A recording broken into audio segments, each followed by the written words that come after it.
Welcome to It Just Got Real TV. We actually have the whole crew just about in the house with us right now. I'm your host, Pearl J, and we are about to discuss an episode that happened last Saturday, May 3rd, at the courthouse, where we were all running for our lives because a gunman approached us as we were filming a scene for the movie Wrongly Convicted. And today we have Naima, we have Julie and her husband Aaron, and we have Cecilia, all in the house with us today, and we're going to be discussing what happened and how it affected everybody and how they're holding up from that, the trauma from that, the day of that event. And so we're going to start with Julie. Julie, I know that you've been through a lot, and in your own words, how has that affected you? it has traumatized me. Out of nowhere, I'll cry. I'll have nightmares. I will just go through the day not knowing what's gonna happen. You know, even though that I'm grateful to be alive today, I still, have those flashbacks of, I couldn't be here right now, and it's scary. Yeah. Okay, and we also know that your husband was also present Yes. when this episode actually took place. And I call it an episode because it was straight like it was something out of a movie. Yeah. I'm serious. I mean, we hear about things like that happening in churches, schools, you know what I mean, Walmart, but you never think you would find yourself in that type of situation. And all of us just about sitting here, I know that me, Naima, and Julie, we and her husband was all victimized of that. My spouse was also victimized of it because he got the call and couldn't get to me at the time. And so I could just imagine what you went through, Aaron, and I'd like you to share that with our listeners. All right, so I was sitting around like on the corner of where you guys were shooting at, and I was eating some food waiting for you guys to get done. And then out of nowhere, I see a guy walking backwards with an assault rifle, because it wasn't just a gun, that was an assault rifle. And my first instinct was I threw it in drive and skirted around to get my wife, because, I mean, that's not something I wanted to experience, watching a gunman walk away from where a crowd of people that I was waiting on, that was interesting. And so, Naima, what was your first thought when you looked up and noticed that the gun was actually pointed at all of us? When I first seen it, it didn't even look real. I thought it was kind of like it didn't feel real, but it was like I believe my life kind of like flashed. It was like he's really right here, because he said, somebody said he's back, and when I turned around and I seen the gun and I noticed it was the same guy, it just, my whole brain just kind of like, it just went all over the place. And I didn't know what to do. And I just seen everybody running back, so I started running. And then when I noticed that he calmed down after, I forgot the exact, pulled the camera, and everybody was like, pull your cameras out. That's when I'm just like, you know what? So, and it's crazy because I don't really fear too much of anything, because I'm an independent person, and I was taught to take care of myself. But that day, the fear, it arose, and I didn't know what to do. Like, I just knew that was my last day. I listened to the tape, and I could hear you screaming, and I could hear the just your voice. You're a coward. So like, I just frightened. couldn't believe you're a coward. You're so frightened, and we all were. We Oh, were yeah. all screaming. Man, like, why And are we Julie's were- video too. And I remember saying to him, "Sir, are you really going to kill us?" Yes, I remember that too. And I couldn't believe it. And for those that are listening today, you're tuned into It Just Got Real TV. I'm your host, Pearl J from Reno, Nevada, and we're talking about an incident that took place last Saturday, just recently at the courthouse in downtown Reno, where a gunman approached us while we were shooting a film. And it was very, very traumatizing for all of us, and we're here today to express where we were then and where it has taken us to now. And I just want to say, at that very, very moment for me, all I remember when I turned around and said, "Sir, are you going to shoot us?" I kept waiting for the bullets to hit me in my back. As I was running, I kept running, and I go, "It's gonna come now, it's gonna come now, it's gonna come now." But then 911 distracted me, because when they were like, and you know, and I wanted them to, they're like, "Now," and I couldn't believe that it actually took 15, maybe Like 20 18, 20 minutes, yes. That's for ridiculous. the police to respond to us for something like that was An active happening, shooter. and they were only 2 blocks away. So, also as a result, a lot of us have been hospitalized, a lot of us are seeking counseling. How is that going for you so far, Julie? Therapy is going well so far. I'm just taking it one day at a time. She's given me some good advice on what I can do to just go forward with my days. I don't know, I'm terrified. I'm an outgoing person. I don't like going places Yeah, anymore. that's the biggest thing I've seen. And, you know, it changed my life. Yeah, that was a life-changing event, and Naima, I can still hear your cries in my sleep. Because I mean, it broke my heart.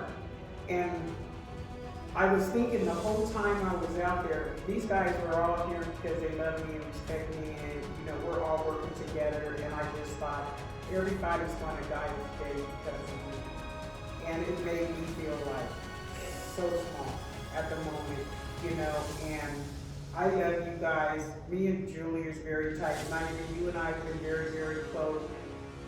I don't know what I would have done if I would have survived the bullets, you know what I mean, and knew that you guys got hurt in that type of way, trying to be there for me and be supportive to me. That would have been something that I would have had to mentally carry with me the rest of my life. And you guys just knowing too that you were there all doing something positive. We didn't know this man. We've never seen him a day before. We didn't do anything to agitate him. And go ahead. We're just minding our business, just doing something with each other. We're all together on one accord, and out of nowhere, it just happened. Yeah. It's just weird because what, a week before you did a shot at my house, and then we downtown and all this gets crazy. It was just something that's supposed to be so fun, and just having fun and making a movie Yeah. turned into like a horrible experience for everybody. Yeah. I'm not even a part of the movie, and I had a horrible experience, right? Yeah. So it's just it put a little bit of like stank on everybody that day. Like it just, and it was uncalled for. Yeah. What was it really about? Because y'all were shooting a movie and this dude was drunk walking by. That's all it was. And I could have lost my life too. Because if he's gonna be shooting at you, I'm gonna be getting in the mix because that's my wife. So I would have got shot too. So like it's been interesting. You know what I mean? Like, and like Julie made me an appointment to get some count to talk to somebody because I'm feeling a certain type of way too. Like. Well, sadly speaking, Greta didn't make it last night because of all of this. She was found on the bathroom floor last night because she passed out because of the stress from all of this. Wow. And just today, before we got ready to come, I spoke to my spouse and told him that I don't know if it was because we're coming to talk about this again, but all that anxiety and everything Coming back up. and I could feel my heart starting to beat irregularly again. But when I was hospitalized, they told me that the impact from what had happened out there caused my heart to start beating differently. And so I'm concerned about that because the stress was so powerful from what happened. It affected my health, you know what I mean, in a bad kind of way. And so, Naima, when you seen him and he said run to you, what did that, at that point, what did that mean to you when he said run? He was gonna kill me. I meant he was about to start shooting and he was feeling some type of way. So he's telling me, or telling us to run because he's about to attack in whatever way he was trying to attack us. So when he said run, I just knew the bullets was coming instantly. Like I knew that he was about to shoot, but like me being who I am and the fear, like I tried not to fear things. It just was like it was so many emotions going on, you know, like it was so much going on and I didn't know whether to run with you guys, run home, run, you know, in the situation. Like I didn't know what to do. Right. And it was a lot going on for me. Right, and I understand that, and for you, Julie, when you heard the word, you better run, what was your thought at that time? I thought he was gonna start shooting as well. I thought my life was over. My kids flashed before my eyes. My husband, my mother-in-law, my friends and family, I just thought it was over. But then when he didn't shoot, and I felt like he was antagonizing us. Like he was like, you know, intimidating and just, you know, playing with us. Like it was a game. Like it was a game to cat him. and mouse kind of thing, like making You moves. know, like you know what it I mean? was just, Like yeah. I'm the bigger man because I got a gun. Like Right. He wanted That's us how- to approach him in Right. some type of way that he can shoot. And then But so nobody he could was. say that, oh, they messed with me, and Yeah. then I defended myself, so that's And why then, I he shoot couldn't him. use and then with the But, camera, you know, and I started, when I noticed he wasn't gonna do anything, when he Right. allowed, I got really scared because Zach wouldn't stop walking towards him. Correct. That got me That nervous scared too. me, That because I just scared me knew that he was too. I gonna was kill like- Zach right there at that I apartment. honestly Right. thought in the street when Yeah, I I watched thought them he come was gonna back, just give it to him. bro. I was like, dude, That's get away scary. from like. Yeah. And then I Yeah. skirted around to get I've her. been It getting was. really, really bad headaches and every time since I've been So have I. yeah, Out of bad. nowhere. Yeah, out of nowhere. It's Yeah. bad too.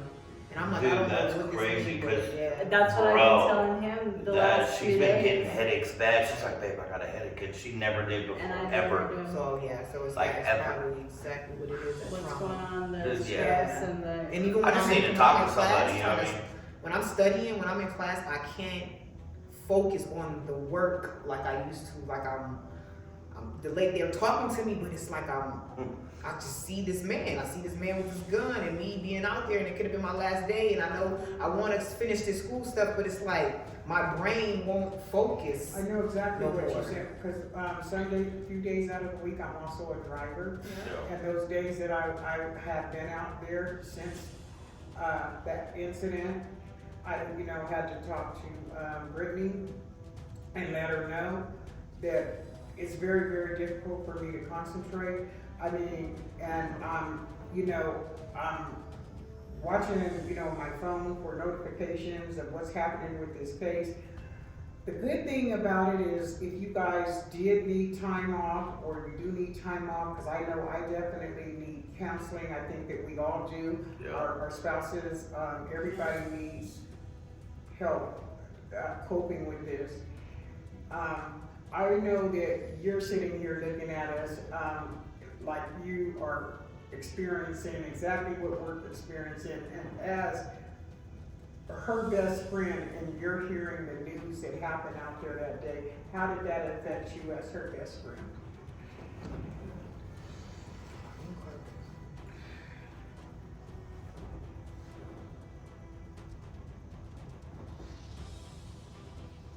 So at the time she experienced this, we wasn't best friends.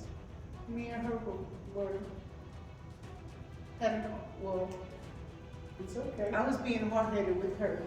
So, yeah, we had an argument. And I don't know, just God made me stop being hard-headed and apologize to her. And she was telling me about it.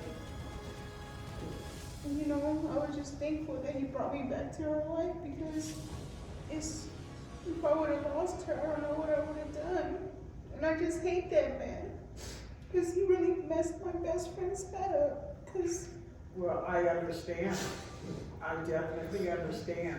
Because She doesn't deserve it that. has affected all of us this way. You know, I mean, 'cause And- she doesn't deserve that. She has enough. My baby, she doesn't have nobody. Like, she already has enough going on. She has, you know, baby just had babies and she has bills. She's trying to go to school. She's trying to better herself. And then this low life comes and put more. That's crazy. And that's what I kept calling him a low life. Like, why? He's a freaking low I life. heard you. Like, we have better things I- going on with our life. I could hear everybody. Like we have a life. Yeah, like He we have obviously things to doesn't, do. you know what I mean? Like, I have things to do tomorrow. You tripping, dude? I'm trying to go to church tomorrow. I gotta go to school Monday.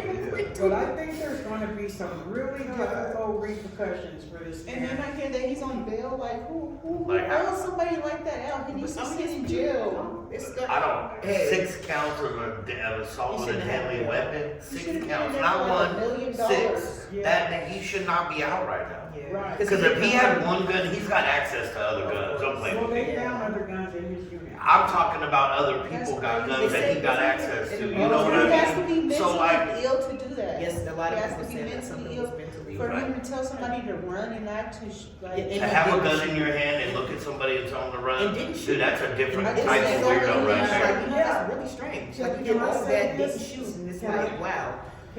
Can I say this real quick? And then you're Before gonna let we him go out? real quick. Okay, you're tuned into It Just Got Real TV. We have a very special, heartfelt episode for you guys today where all of the, well, not all of them, but most of the victims that experienced being targeted on May 3rd, last Saturday, at the courthouse in downtown Reno are here with us today to discuss how this has impacted their lives and their family. As a man approached us and pulled a gun on us and told us all to run. And this has been a very traumatizing experience for everybody. It has hospitalized a few. A lot of us are now going through emotional counseling and mental counseling. And if you are just now tuning in, please just understand where we're coming from. If you're gonna comment, please do not leave any negative comments because they will be deleted. And so we want you guys to go ahead and continue with how it impacted you. I just want you to tell me now in your own words how it has changed your life. Well, it's just, I don't think the same no more. I'm a little, like, the fear is there now. Now I pay attention to my surroundings more. I usually just, you know, like I said, I'm not afraid because I trust God. Like, I know God got me and I know He protects me because I'm a loner. I be by myself while my mom's dead, my dad's dead, you know, and so I just kind of like try to stay safe and strong as possible so I can live out my life in peace. Mm-hmm. So, yeah, so it's just really, it has a little fear in me. I'm a little scared to go places sometimes, so yeah, it's a lot. And I understand that because he's seen all of our faces very, very well. Man. He Yeah. also seen the car you drive. Oh, yeah. The vehicle that I No. drive. Yeah. You know, and mine is all tagged up with, you know, I'm not gonna say it on camera, but it's all Yes, tagged yes. up and people Oh, that know yes. me know that. And, yeah, that is a very frightening place to be. And I am right there with you guys. And I just wanna say that I love you. Both, you know, and you guys are very, very dear to me, and we're gonna get through this together. It's not gonna be easy. This is gonna be a long journey for all of us for healing, and you know, I'm just like almost speechless at this point because I'm just seeing how this has affected family, friends, you know. Even my kids, you know, even keep getting the call, or, you know, my nieces, nephews, you know, seeing me in emotional, you know, distress, and they're calling, Asking and where you're even at. my doctors are, you know, my primary care doctors are sending letters, the hospitals are sending cards, and so for those of you that can go to school, need medical attention for whatever reason that is, as I put in our shared box, you guys, the information that I shared there is valid information. The case number is there. You can contact, use that number to contact the victim advocate, because they are waiting to hear from you guys, for what we all experienced. Don't be ashamed to let them know, what you experienced. Okay, and so they have already let me know that, if you need to take time off, or whatever the case may be, that there's a short application that you have to fill that, and 9 times out of 10, it's gonna probably be approved, because of what has happened out there. And then you guys are gonna be okay. So, that gives me some comfort into knowing for the, you don't have to be stressed, because I'm just being honest with you. I cannot concentrate myself. And I don't know about anybody else, but I'm not a thug. I'm not trying to be no thug. I'm not trying to be no gangster. I walk with God, at all times, you know what I mean, in everything I say and do. And I just wish that this day never had happened. I wish, so bad that it never happened. And is there anything else that anybody wants to add before we're closing on anything? I just hope justice is served. Is there anything that you want to say to Blue Jansma at this time? Yeah, but the words that I want to use and what I want to say isn't appropriate. Say what you want to say, but not use. Like, he's terrified the lives of over a dozen people for what? Like, I really just want to ask him, like, what was all that about? Like, you tormented over a dozen people. You messed with my head. You got me all feeling a certain type of way. Like, I had to go to the courthouse the other day for some child support stuff, right? We both looked at each other like, I'm not going down there. Like, we neither one of us, but I had to. And I didn't feel good about it. I didn't feel right about it. Like, it was hard for me to go take care of my business because of what that dude did. Like, I don't want to go downtown. I don't want to be nowhere near that stuff. Like, you know what I mean? Well, and to know that the apartment that he is in faces the street window right pointing, because I know this, because when the SWAT team, police department, I could not believe how many police, they were snipers all over the roofs. It was like, it was unbelievable. Okay, and so I'm praying that God, and this message is going out to, anybody that has been through this type of trauma. God bless you, because this is hard for all of us. This is very, very hard for all of us. And I'm praying to God that the place where he stayed at 205 Sierra, I'm hoping that the management company has already served him a notice to vacate from there for causing so much harm and pain and destruction to our community. That was awful. And I just want to say to you, Blue, shame on you. Shame on you. We are out of time. Thank you for tuning in. Please hit the like button, share. I'll see you next week, same time, same station. You're tuned into Just Got Real TV. I'm your host, Pro J.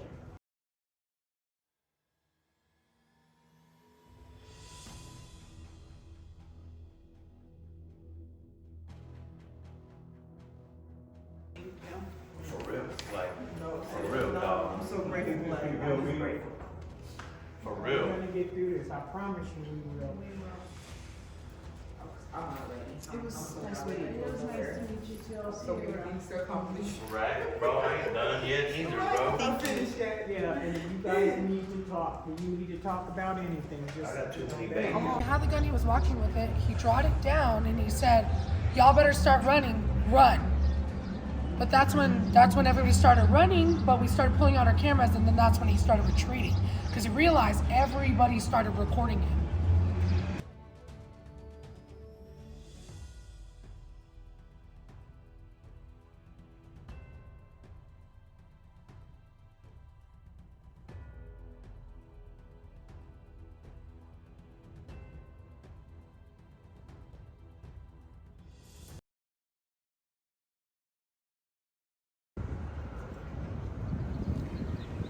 This is Faces of Success TV and News. I'm your host, Pearl J. We are reporting live on the scene at the local courthouse right here in Reno, Nevada.